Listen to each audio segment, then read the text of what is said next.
In this activity, players use their racket to trap a self-tossed ball against the wall at the overhead serve contact point.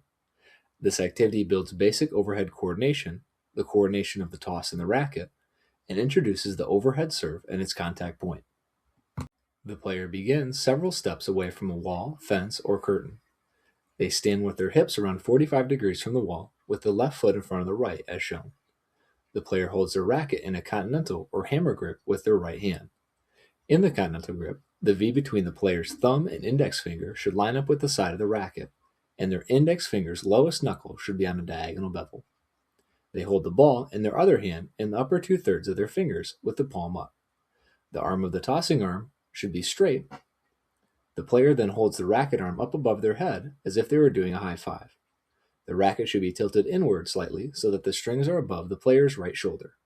I refer to this position as making an alligator's mouth. Keeping the arms straight, the player gently tosses the ball up with their left arm 1 to 2 feet over their racket while keeping their tossing arm straight. They then trap the ball against the wall with their racket with the right arm at maximum extension.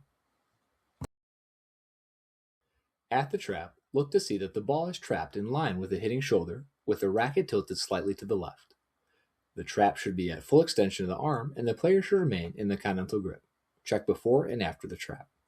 The shoulders should slope up to the ball and not remain level. As they trap the ball, their left hand moves down to cover their belly button. The player's torso and hips should remain at 45 degrees from the wall, and as they reach up for the ball, their right foot should go up on its toe. Allow the player to practice this motion until they are comfortable, then move on to the challenge portion. If the player successfully traps the ball against the wall while meeting the technical standards, they win the point. If they do not, the parent wins the point. Play until the player beats the parent in a game, and then move on to the next challenge.